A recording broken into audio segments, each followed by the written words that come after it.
All right, Katie Barton, everybody. Yes, Thanks good for joining morning. me this morning. It's Monday morning early, and I know you've got 100 houses to go show and 50 to go list, because Ah, that's just who you are. I'm sure my inbox will get full by the end of the day of, hey, Katie Barton needs me to sign this, and this. So it already that's the happened. I've plan. already signed like three things for you this morning. So Yes. that's just how fast you move. So that's great.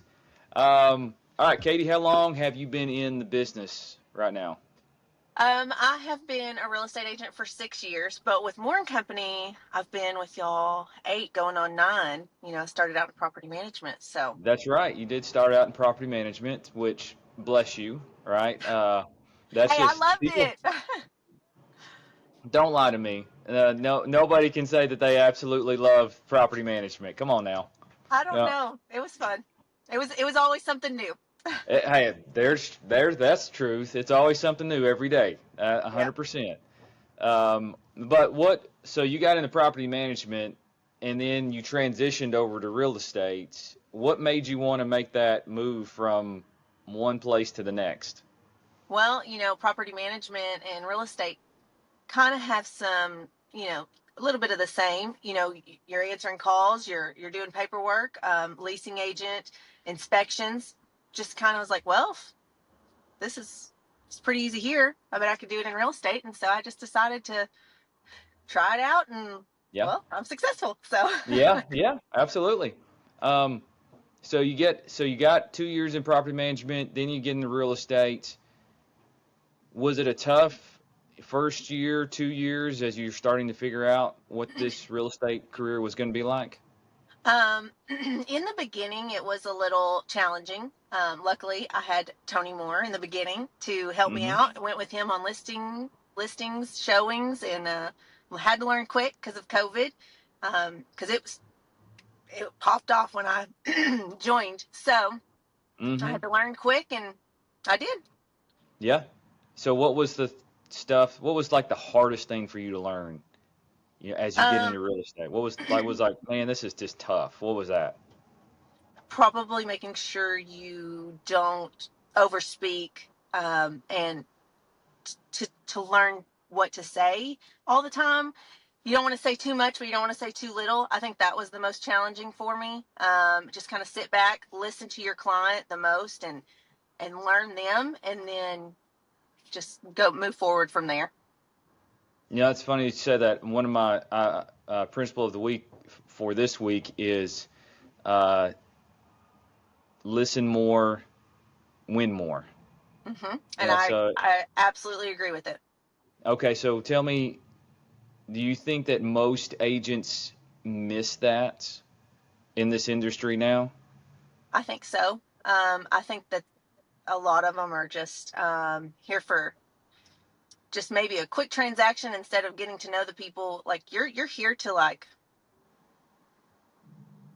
you're creating a friendship with these people. It's not just one time transaction. So when you create this friendship with them, you finish the transaction. It doesn't end there. So it continues on. And I don't think a lot of realtors do that. I think here at Moore we do for sure. We get repeat clients all the time, and calls into the office saying, hey, we sold here, we bought here, just looking to do it again. And I think that's important. Yeah, yeah, and it's not just hearing like what they're saying, but there's all this what they're not saying too. And Mm-hmm. if you're not intently listening and watching what they do, you're going to miss it, right? Yes. And one of the examples that I'm going to use today in my principle is like Jody and I were one of the first houses that we had listed. I mean, we'd been in it for a year, maybe two, but we hadn't listed a lot of properties. Most of the time you sell a bunch for buyers, but not listings. But we had a listing. We go and present the offer, and the husband he was just an antagonist. Like he was just kind of one of those blah blah guys, and nothing was ever going to be right. Wife was always really quiet. We present the offer, and it's a good offer, but we know what he's going to say. No. And sure enough, I don't even get halfway through the presentation, and the seller says, he's like, oh, I'm not going to take this, and it's just no good. The wife turns around, who's very quiet, says, we should let them finish this. And what was that telling me? Oh, well, now she's seeing what we're seeing. She's on our side of saying, hey, Mm-hmm. this is actually a pretty good And offer. By the time I finished the offer and got it done, his demeanor completely changed. And who was I focusing on? Her. mm-hmm. Ended up selling the property. Okay? And All that's how right. it So, goes but sometimes. you got to focus in like on those little things. Like she didn't say anything big. She just said, hey, calm down. We should listen to what they have to say. Mm-hmm. Boom. Right? That's part of listening to what is more than just what they're saying. It's more of like there's a bunch of body language happening right here. And she pretty much said, we need to take this offer. Right. Um, People miss that all the time. Yeah. So Body language is definitely, you gotta watch that too. yeah, You gotta watch everything. 100%. You got to watch everything. That's true. That's part of the job. So in 5 years, so what's 5 or 6 years now? 6 years? Is that what you Almost said? 6. Almost six. What have you seen in the change in the industry so far? Like you said, hey, I started out right around COVID, and now Mm-hmm. we're 6 years into the aftermath of COVID. Tell me some of the changes that you've had to navigate, in some of the hardest struggles that you've had to navigate since you've been in it. Probably getting people to continue to move forward with buying a house regarding what the interest rate is. Everyone thinks we're still going to see that 2, 3 interest rate, and that's just long gone. I mean, it may come around again in a blue moon. I don't know, but um, the interest rates is what has been the hardest to fight with people, just because it's high right now. It's a Yeah. little bit lower than it was, but um, it we're not going to see those COVID rates for a long time. And if we do, hey, great, let's get back at it. But at this time, we have to focus on what you can afford and just push through it and refinance later if that's what you choose to do. So So how are you talking to buyers about that, or even sellers who have a 2 or 3% interest rate? How are you walking them through that tricky process of maybe refinance later, or the need that they have now will outweigh the price that they will get later? How are you balancing that out in those conversations? it's just kind of, how motivated are you? Why are you moving? Why are you selling? And just going from there. So really figuring out their why Yep. before, yeah, it's part of I mean, negotiating, is it not? that's part of it. That's the number one reason. Why are we buying? Why are we selling? So if you could figure that out, you just work with that and keep going.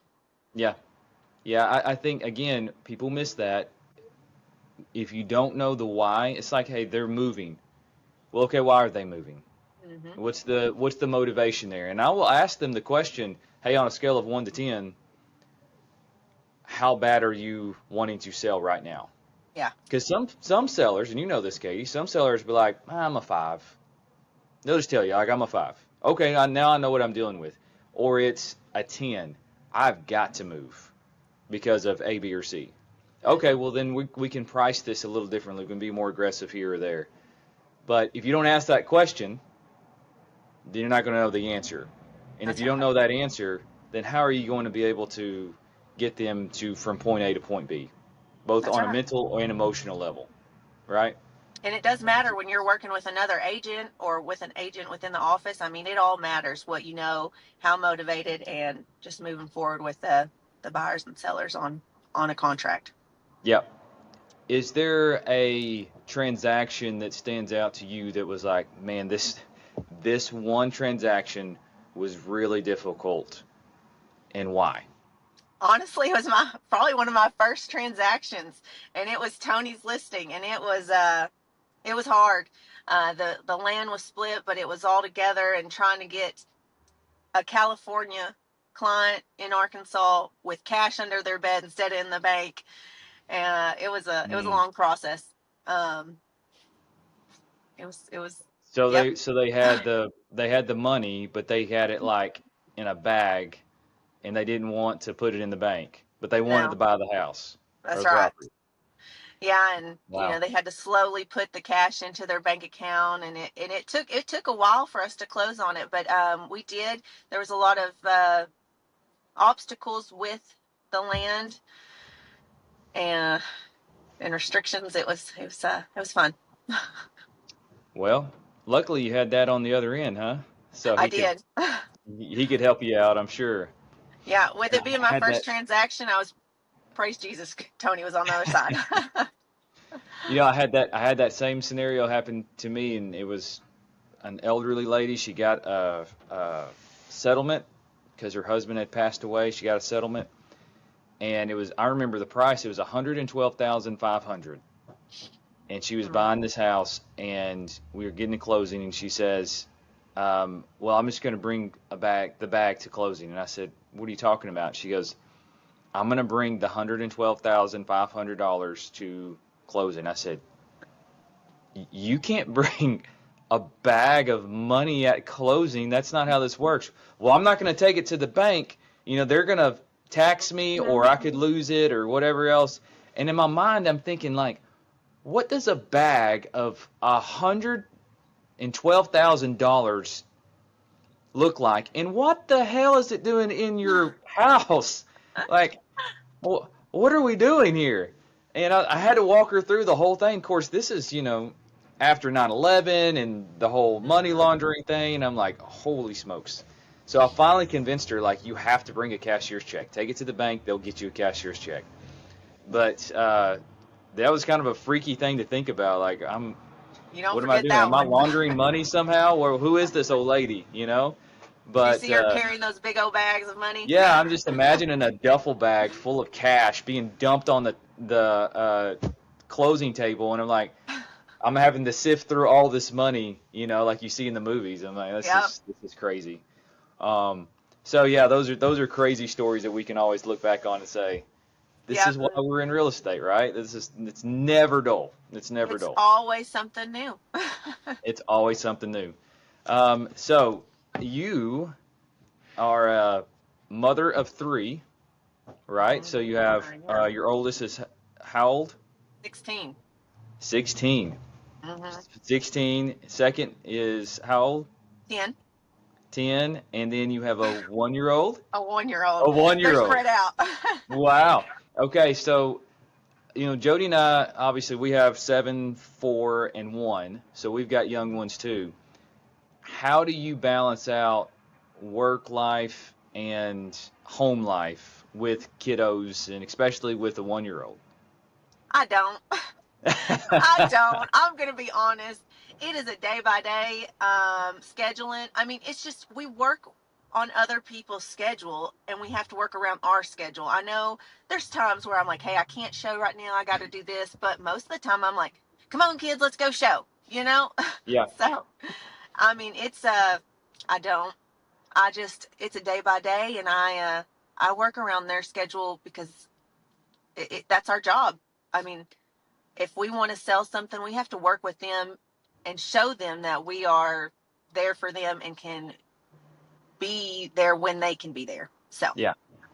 One of the things that Brooke and I talked about last week was this false concept of when people get into it, they say, "Oh, I can flex my schedule because there's no working hours. It's not 9 to 5." mhm. And Brooke was like, maybe she thought about that as she got into it. That was one of the preconceived thoughts that she had about the industry, and what she realized was it's completely wrong.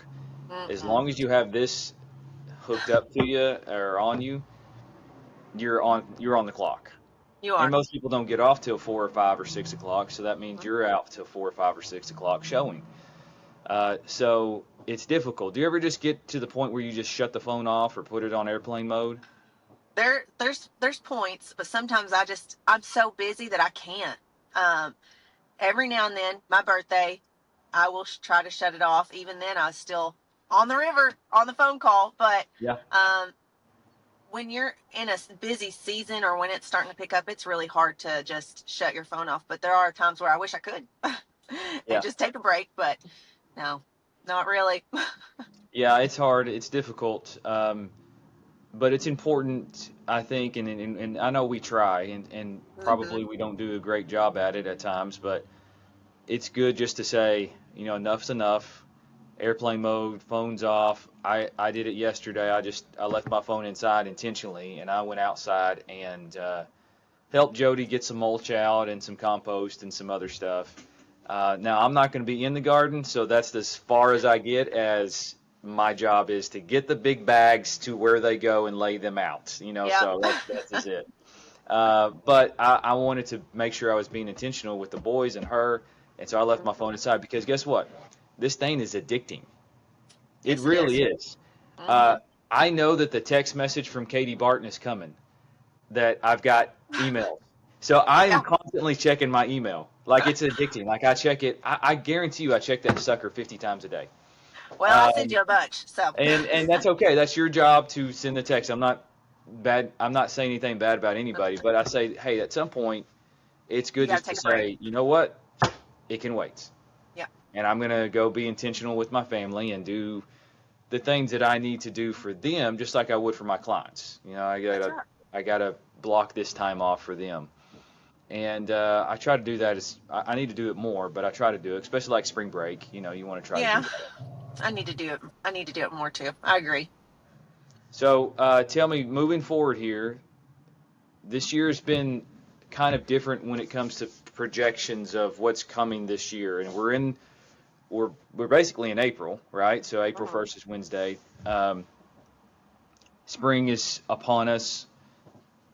How do you see 2026 going based off of the data that you've been seeing and reading about? Well, what I'm seeing right now is I'm busy and multiple offer situations. I mean, within the last week, there's been 3 or 4 contracts that I have submitted where there are multiple offers, and it's just March. So I think we're going to have a busy summer. Okay. Um, I think it's going to be, I think it's going to be a great summer for real estate, and Yeah. it's a time to sell for sure. Time to sell. You think it's a seller's market? Um, yes and no.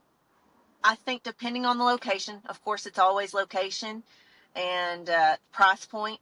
But what I'm seeing with all these multiple offers right now, it is a seller's market. I think it's going to pick back up for sellers more than it is for the buyers. Yeah.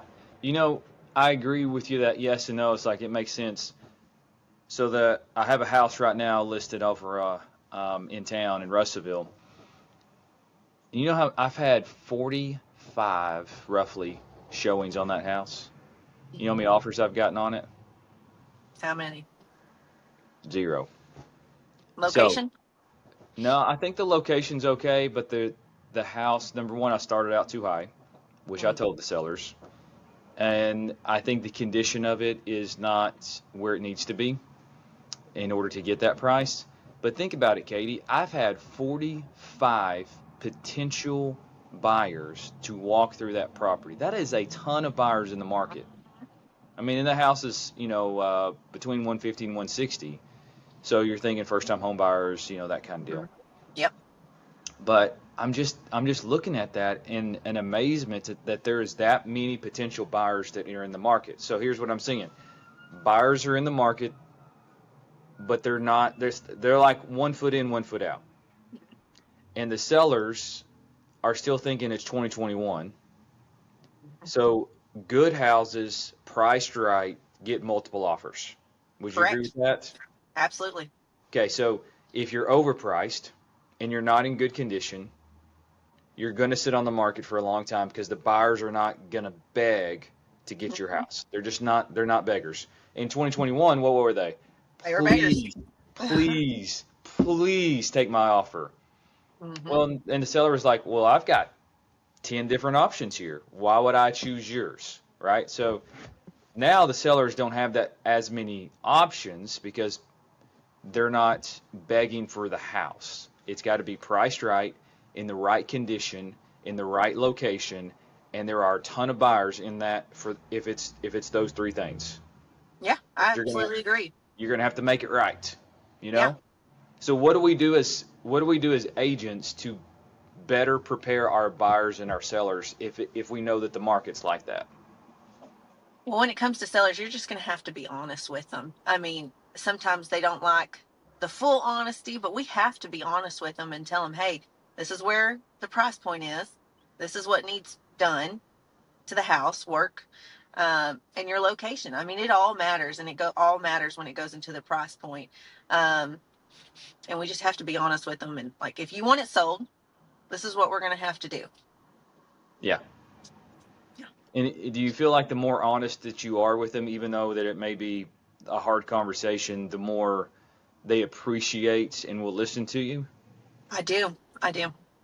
And they You- come back and they are like, we trust you. You were honest with us. You got it sold for us, or you helped us buy this, and it was the right choice. Do you feel like agents have hard conversations with those sellers and buyers Some do, in some general? don't. I would hope so. I know that we do. Yeah, well, you're trained to. Yeah, Yeah, that's right. you're trained to. We train on this. Uh, Hmm. but in general, let's just generalize real estate agents right now. Put a percentage on it. How many real estate agents do you believe are having hard conversations with their clients? Maybe 70%. Maybe. I think it's 30%. Okay, listen, cut that out, okay? Because I don't know. I think it's 30%. I think 70 would be in our office. I think 70% of Okay, our agents have hard conversations in our office. maybe that's Um, where I'm getting it from. Because we are within our office. We're very honest with our people. yeah, and that's listen, when I go to anywhere, like just I don't know if I'm trying to buy a car or if I'm trying to buy insurance. Like I've had uh, there's one lady that I use a lot in insurance, and the reason why is because she will sit here across from me. I will hand her my insurance policy, and she'll tell me if she can beat it or not. And if she can't beat it, she'll say, "You need to stick with these people. Their policy is a lot better with you." Well, what is she doing? She's being honest with me. Hmm. She's being objective about the property and the condition and all that other stuff, and if the insurance is good or not. And people will appreciate the objectivity instead of the emotional part of it. Hmm. And we can get emotional about anything, and we can get involved in that emotion. But if you're objective about it, and practical about it, and honest about it, I think Hmm. people appreciate that. Do you Yeah, agree? they do. Oh, absolutely. That's just my number one thing is just be honest with just be honest with your clients. Even if it's a hard truth. It is. Yes, I agree. Yeah, I think that's the key. Is I'm dealing with some sellers right now, and goodness, Katie, it's an estate, which that those are probably one of the hardest ones in the Hmm. state because there's Yep. 4 or 5 different people. They all have 4 or 5 different opinions, and nobody really agrees. And I just Right. told them the other day, I was like, I'm not taking this listing in the condition that it's sitting in.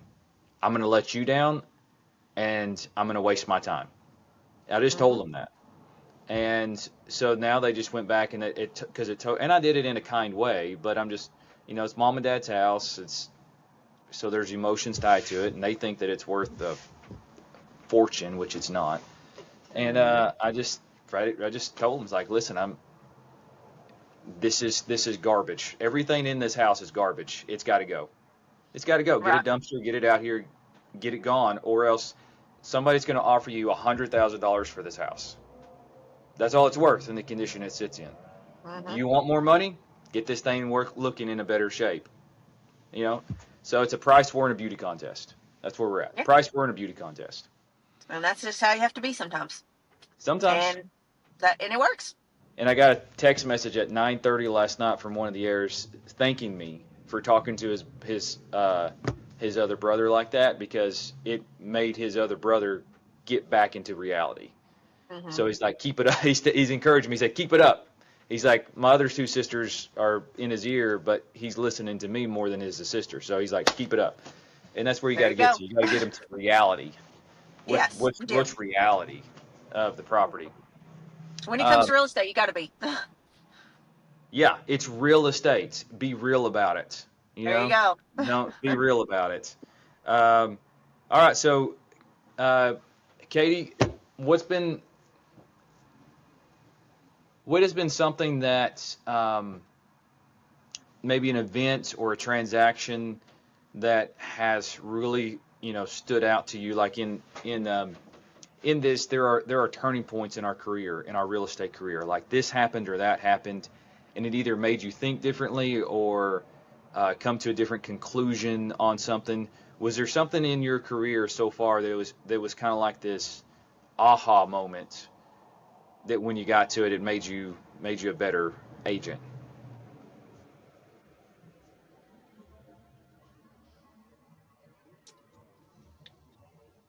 I'm trying to think, Caleb. Hang on.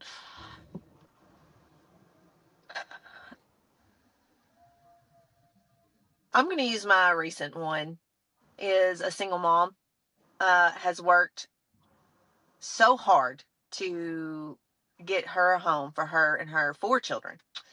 And I mean, she's in her late 30s, first time home buyer, and has worked very hard to build her credit, to save money, to buy her first home.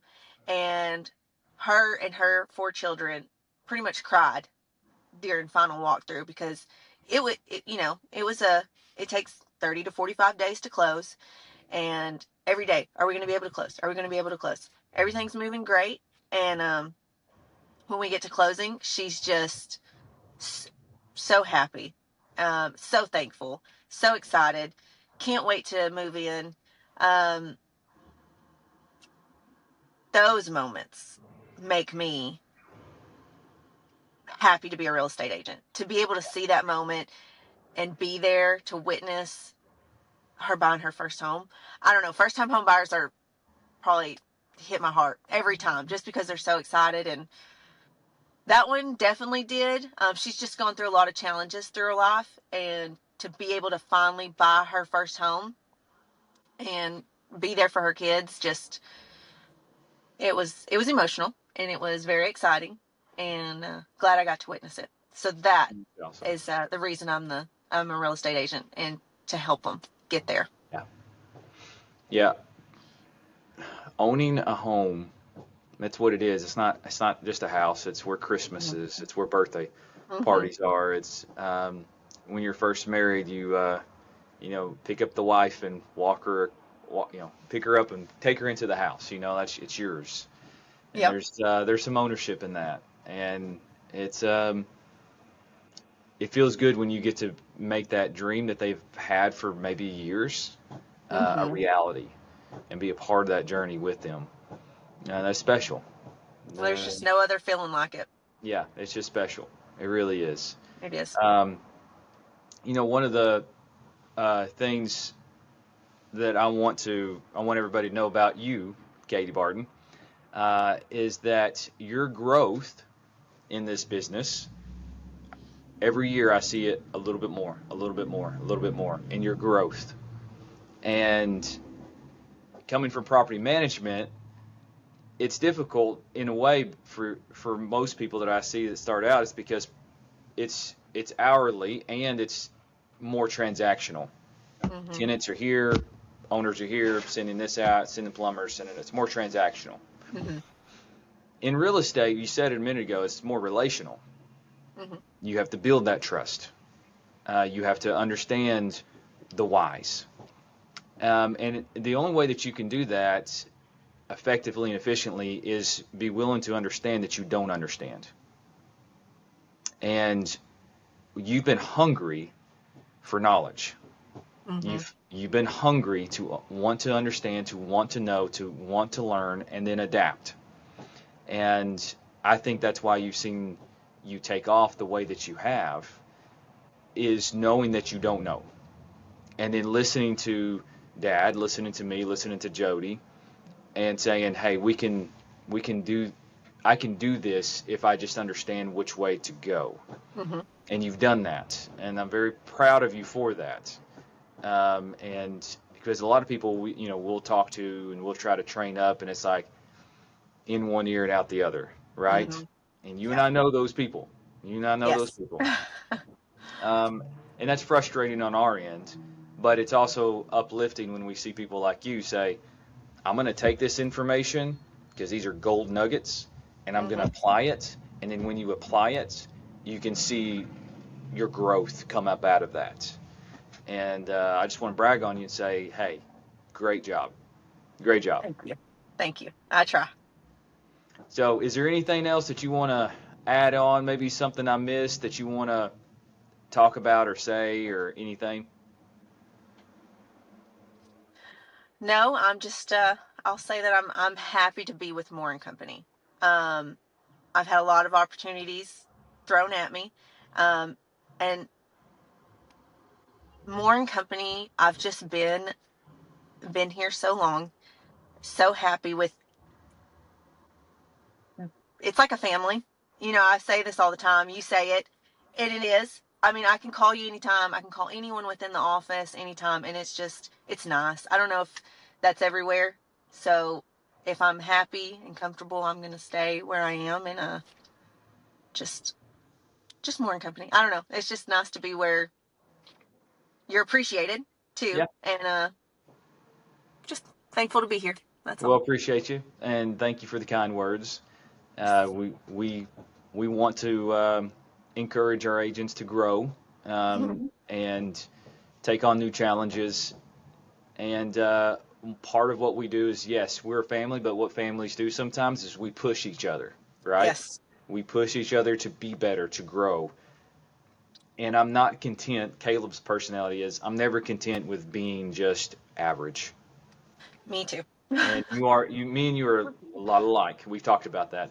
Me and you are a lot Hmm. alike. We don't like average, and we're okay being pushed Hmm. because a lot of times that's coming out of it's with love and kindness and knowing that you can be better.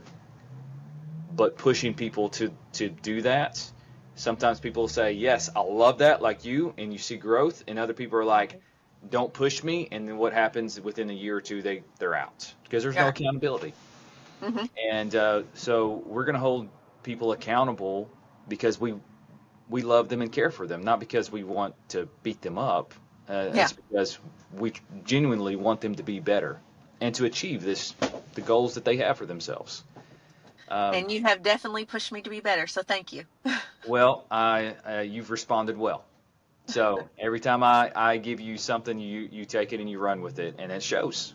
It shows in what you do. Now, I'm not going to give up on you reading some books, okay?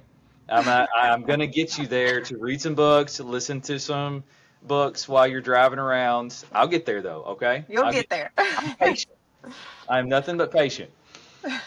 Katie, thanks for taking time out of your busy schedule to hop on with me a couple minutes and share your story and give some encouraging words and thoughts. And I think if people watch this, they'll understand, hey, there's uh, that you can do this, right? I mean, Yes, that you can do this. You got to make up your mind because this is hard. You got to it make up is. your mind you're going to do that. You got to be disciplined. You got to persevere. You got to just keep learning. You got to keep growing. And if you do these things, you can be successful. Absolutely agree. Okay. All right, Katie.